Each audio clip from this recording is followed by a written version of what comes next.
And now, WWAX Productions proudly presents The Spotlight with Justin Hardy.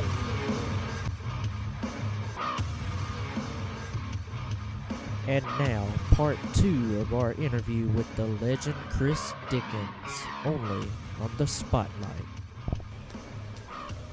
Let me ask you this. Are you still active in the wrestling business? I'm actually, as far as it goes with going to actual shows and doing anything, I am not. I am no longer an active in-ring competitor. I am actually no longer involved with any of the backstage stuff, any of the production stuff with any wrestling promotion. About the only thing I actually do that's anywhere wrestling related is just like what you're doing right here. I do produce wrestling podcasts, Fury's Corner and The Shootout. But that's all I do. I produce them. I don't actually go and do anything else with them other than air them. As far as it goes with ever doing anything in the wrestling business, I've had a lot of offers. But at the time, right now, currently, my feelings toward the business are a lot different than what they were, say, 3 years ago. So I haven't been really active in it at all. How many years were you in the business total before, stepping down for a while? The actual business or wrestling in general? Wrestling in general. Wrestling in general, if you do the math from 1999 all the way up to 2015, that's how long I was in wrestling. Business-wise, in the actual business of wrestling, that would have started in 2009 to 2015. What made you leave professional wrestling? This will actually be touched on in other podcasts as well. And it'd probably be, brought out more than what I bring it out here. But politics. That's basically one of the biggest issues I had was the politics, the backstage stuff. In AWF, I was head of production in the final days, and I was actually being told how to do my own job by other people, and I didn't like that. Because I had an idea to split up shows and air them over weeks at a time to help build up for bigger events and to give people a product every single week. And I got told I wasn't going to do that because if I did, people would walk, which basically just put my back against the wall. I didn't like that. Then it was the communication problem. As I said before, no communication. Therefore, we were not able to communicate to talent what was going on because we were not able to communicate to each other what was going on. So that was a big issue. And then again, being told that I need to do something that's dealing with me when I have nothing to work with was one of the final straws that broke the camel's back. That was why I left AWF. In Flatline, I started feeling more complacent because I was trying to do bigger and better things and trying to, be creative with some stuff. And there was a formula that had to be followed, and I couldn't deviate from the formula. And I just started feeling complacent. And then I got, job offer for a better position at the actual job I have outside of the wrestling business. So at that point, I went ahead and said, okay, I'm not going to have time for this anymore. I'm not feeling this anymore. I have to make a decision. And I made the decision to leave. And once I did that, it felt like a big, weight just lifted off my shoulders. And ever since then, that's how I've been feeling about it. It was this big weight that I was carrying for so long. It felt like a burden for so long that I finally, when I let it go, it was like, whew, okay, it's no longer there. I don't have to worry about that anymore. I don't have to deal with that anymore. Now what? And then that's where we are now, presently. When you mentioned Flatline, were you talking about FPW? Yeah, Flatline Pro Wrestling. When I was actually doing their online show called The Pulse, That's when there was a formula that needed to be followed. There were certain things that needed to be done. I had ideas and aspirations. Some of them made it to air. Some of them didn't even make it past the drawing board. And a lot of the things that I wanted to do, I couldn't do. I actually wanted to, give certain individuals a chance to shine. And I was told, no, we're not going to give that individual this because we're focusing on this individual. So let's focus on this individual. And like I said, Flatline is always going to be professional. They're always going to do what they feel is the best for their product. And I can't hate them on that. And I'm not going to. It's not my product. It's their product. So, I'm working for them. I'm going to do what they ask. But, like I said, it felt like I was complacent. I was doing the same thing over and over again. And when the time came where I didn't have the time anymore to do it, I went ahead and told them, sorry, I can't do it no more. Best of luck. And, they told me thank you for everything I've done. And, we moved forward. Is there ever a chance we will see you return to wrestling in any way, shape, or form? Never say never in the wrestling business is one of the phrases that I've always heard. A lot of the guys who leave the business, one way or another, end up coming back to the business, whether it be as an in-ring performer or behind the scenes in production. Never say never with me. Like I said, I've had a lot of offers, and I've turned them down, but, guys still probe and poke. And they're like, we're going to get you back there one day. You're going to be on that stage again. You're going to be running your mouth on that microphone again. You're going to be helping with production again. And I just tell them, yeah, well, we'll never see what the future holds. And that's exactly what it is. You never know what the future holds. This is the longest I've ever been out of the wrestling business. I'm going on almost a full 2 years now. I've never been out of business no longer than a couple of months. Will I ever get the bug? I probably will. It's gonna take something that's gonna get me getting that itch again. 2008, it was watching the rise and fall of ECW.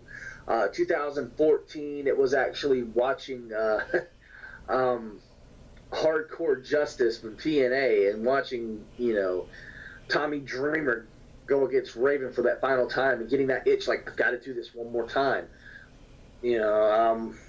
Looking back at the Attitude Era and watching those matches have given me thoughts about what would I do if I ever came back.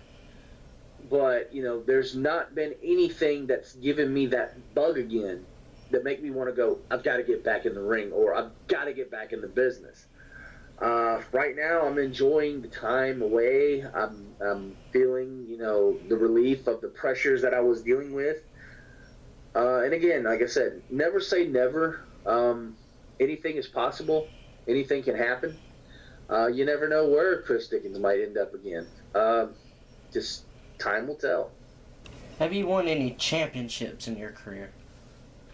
With AWF, I won the AWF Heavyweight Championship twice. I've been the Georgia Southern Champion about 3 times, I think. I've been Tag Team Champions. I've been the Hardcore Champion more times than I can count. That is as far as my championships go. I've never really considered myself one to be a champion. I've always been the type that wanted to help others excel. Always being the one to help push others and motivate others to be better. So I never really wanted to be a champion, and usually those championship reigns were either given to me or forced upon me. But yeah, I never really wanted to be a champion, but those are the ones that I've held, and then mainly in AWF. What are some of your favorite matches and opponents you worked with throughout your career? Well, always going to say, number one, me and Christian Fury have always had some of the greatest matches because he is, without a doubt, my equal in ring. He's probably better than me now, because he's actually more traveled and learned a lot more about the in-ring and storytelling. But he's always been my greatest opponent. So Christian Fury is definitely at the top of that list. Number 2 would have to be Brandon Parker. The guy is gold in the ring, and it doesn't matter what matchup you end up with him. You're always going to be at your top level when you're working Brandon Parker. But you're always also on your toes, because there's always that chance that you're going to get the sucker punch and you're going to have to end up giving a receipt back to Brandon, because this is how Brandon works. But the guy has always been professional in the ring, and he's always been good at telling stories as well. He's, right there, number 2. The third one I would have to say that I've ever had the privilege of working with would have to be Night Stalker. The guy gets in the ring, and he's focused, and he's determined, and he knows what's going on, what's going to happen, what we're going to do, how we're going to do it. He's always looking to see what the crowd's reaction is and ready to change things up at any moment's notice. And I've had some tremendous matches with Stalker. There's been times I've actually knocked him unconscious on occasion. There's been times where he's done the same thing to me, but we've always had great matches together. So, that's my top 3. It'd be Christian Fury, Brandon Parker, and Night Stalker. If you ever return to the ring, who are some independent or pro level talent that you would like to face? If I ever return to the ring, I would definitely like to work Anthony Henry. I've actually had the privilege of doing some things with Henry when I was working on the Pulse show. He actually, one of the episodes, he actually super kicked me in the locker room while I'm holding a camera, and afterward told me, that was a great bump that I took and was able to still keep the camera steady. But, his work ethic in the ring is tremendous. It's phenomenal. And to see somebody work like that, you could look at him and tell, you're like, man, if I just get the opportunity to work with this guy, I know we could do some great stuff. So Anthony Henry would be one. Ethan Case would be another. He has this tremendous aura around him, and he's just, when he gets in the ring, that personality just pops, and everybody feels it. And, that's something amazing that not a lot of people have. So I would definitely like to work with Ethan Case on that one. I would definitely love to get back in the ring with the American Nightmare 6.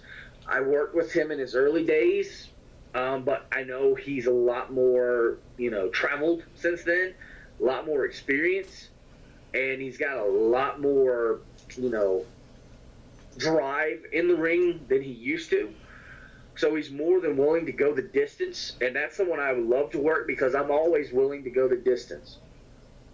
I would have to say that the final person I would love to work, that I've actually taken notice to over time, would have to be, if I could go, on the pro level, there's 2 people I would love to work if I ever had the chance to get back in the ring and get to that level.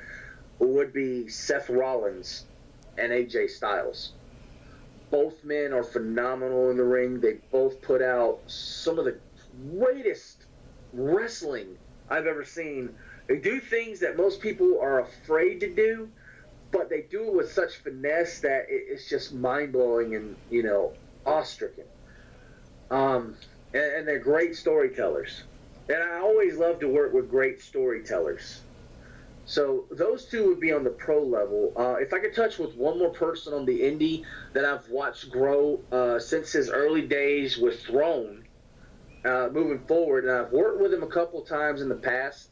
Nothing really big, nothing really major, and we've had our differences, but I have a lot of respect for this guy. That would be Ken Lee. Ken Lee has proven as time progressed that he has the drive, he has the intensity, and he has the fortitude to get out there and put on some of the greatest entertaining matches and most physical matches that I've ever seen. I've watched him up in Atlanta, some of his matches up there. I've seen him progress through Flatline. And, seeing him from his early days in Throne when he was first learning how to wrestle up to this point, it's just, the guy has it. And you can't take that from him. He has that charisma. He has that look, that feel, that whole emotional outpouring when he gets into a ring that catches and captivates a crowd. And you have to take notice. And some of the things he's done is just, jaw-dropping as well. He would be another person I would love to get in the ring with. If I ever came back to wrestling, that is. There's this one guy that I know that has always wanted to face you in the ring. I believe it was in talks with the AWF. I'm not sure, because they did a couple of promos back and forth, you and him, and that guy is Justin Hollywood. Would you ever consider working with him in the ring? Justin Hollywood. There were some promos done back and forth with me and Mr. Hollywood. But if ever given the chance, both of us would have to go through some intense training. Both of us have to get in tip-top shape, and both of us would have to be game ready, because we would have to provide something that no one's ever seen before. If given that opportunity, if I ever stepped back in the ring and that opportunity arose, I would say, yeah, I would definitely go for that. Do you still watch wrestling? I do. From time to time, I do. I don't watch TNA. I consider TNA to be subpar these days compared to what it used to be. But I do watch WWE here and there. And seeing some of the guys that I've actually either been backstage with or worked a show with, like Xavier Woods, actually worked a show with him for Shock Value's first initial show in 2000, I think it was 2007. He was actually there for the main event. He was awesome, Austin Creed at the time, and he was working Jay Slim, and he gave me some great advice at that point. Told me that I have the ability to captivate a crowd, even though we only had like 12 people there. But I have the ability to capture a crowd, but I have to work on my in-ring. I have to be able to entertain and not focus on, just doing this, and this. I have to be able to capture that crowd at all times. He said I had it, but I had to work on it even more. I had to develop my skills even more. And this was before I even went and did my training in WFJ and learned about the business even more. What are your thoughts on the current product of wrestling? Oh, you were talking about watching wrestling. Yeah, I like I said, with the previous question that I forgotten, I watched the product of WWE to see some of the guys on there. I think the product is subpar, to say the least. I like what they're doing with this whole new era attitude coming out in WWE. And like I said, a lot of the guys that we know, like U-Haw Nation is now on WWE. But he's not U-Haw Nation. I believe he's Apollo Crews now, right? Yes. Watching these guys come in and actually get their moment, get their opportunities, and get that push, that's great. It's great to see new faces and get new blood in there, but it's not going to go well if you don't have the right guys behind the scenes doing the great storytelling and giving these guys an opportunity to do what they have crafted for years. And as able to, cut promos and give great matches, WWE has become what every other TV program is. It is scripted word for word, and that includes the promos. And you can see it. And it's just, when you see this, it's appalling to me to see that everything's scripted.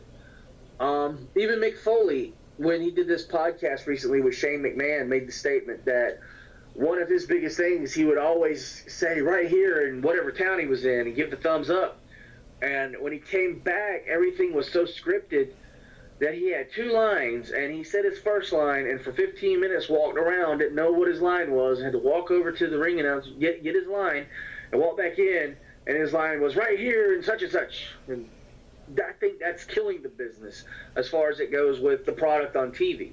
When you watch the original WWF, WCW, the promos and the action in the ring were so intense because it was coming from the heart and it was coming from a time where it was do or die.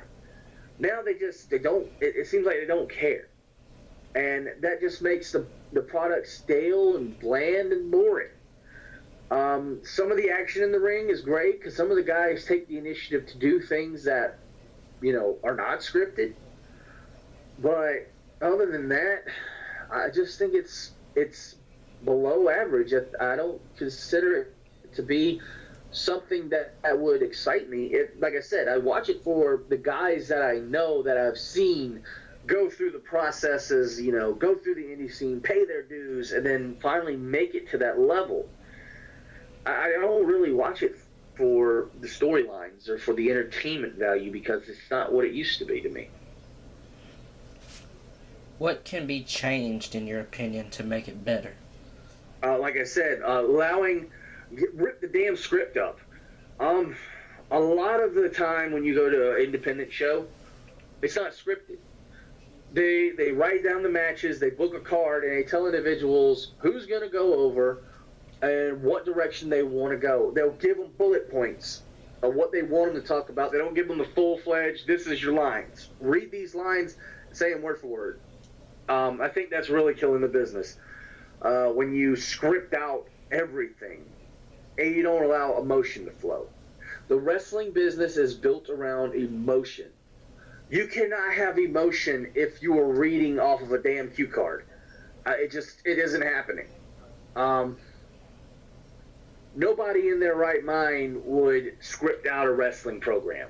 And I guess that's why WWE claims that they're not wrestling anymore, they're sports entertainment. And, that's all fine and dandy, but you're still wrestling. Everything about you is wrestling. You have championship belts. You have a wrestling ring. Are you going to call it a sports entertainment ring? No. It's a wrestling ring. So do things the way things were done for years and years and years. Let the emotion flow. Let things happen, on a normal level. Let people just pour out their hearts. That's what wrestling fans love. That's what we feel. That's what we feed on. We can't feed off of a scripted promo. We can't feed off of a match where everything in that match is planned out, move for move, point for point. It just doesn't work. Rip the script up, have a booking card, have bullet points, and go from there. And let these guys either ride the wave to the highest point or let them just fall down and, land wherever they fall. That's what separates the best from the worst. That's what separates true wrestlers from the guys who need to be sitting down in the bleachers. Now that you're done with wrestling, what do you do with your time? Like I said, moving up in my job outside of the wrestling business, actually going into a management position now. Other than that, I'm still in production. I run Touch My Bass Productions, which is, online web series and podcast as well. Kind of similar to WWF Productions. Me and you actually run a show with WWAX called Retro Rewind, which I actually need to do an episode. But other than that, that's what I'm doing. Or just sitting back and relaxing and enjoying my time. Because I have been with the wrestling business for so long that everything was eat, sleep, breathe wrestling. I lost a lot of things because of wrestling, so I'm trying to gain back the things that I lost. But yeah, that's where I'm at right now. Touch My Bass Productions has become a priority, and my job has become priority. So those are my top 2 things that I'm working with right now. Well, Chris, we've reached the end of the podcast here, but I've got one final question for you. All right. Is there anything you'd like to say or any advice you'd like to give to any newcomers in the business? Don't ever take no for an answer. If you're passionate about the business, there's always a spot for you. It doesn't necessarily have to be in the ring, and I've seen a lot of guys say, well, their spot is in the bleachers, their spot's in the seats out there with the fans. People always have a passion for the wrestling business, and one way, shape, or form, they have something to contribute. Buying a ticket, yeah, that contributes to the business, but at the same time, they might be good with production. They might be good with ring setup. They might be good with concession. There's always something that somebody can offer other than sitting in a damn seat. I've learned that through the years. I've always pushed for the best out of anybody and everybody. Wiggins said it best, that I could always highlight the positives and hide the negatives.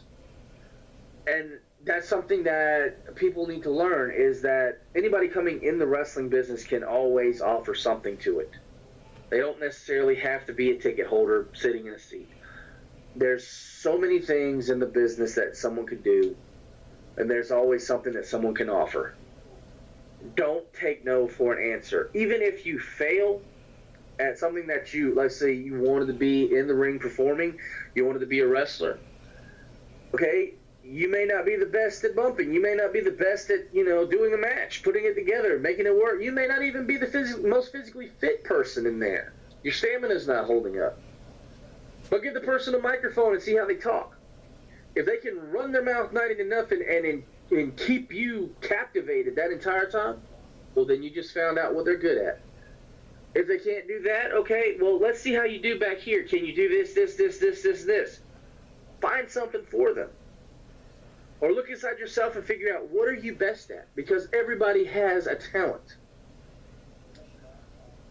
And that's what I would say for anybody coming into the business. There's always something you can offer. Don't let anybody put you down. Don't let anybody say you don't belong. You belong somewhere. All right. Well, Chris, it's been a pleasure having you here on the show, man.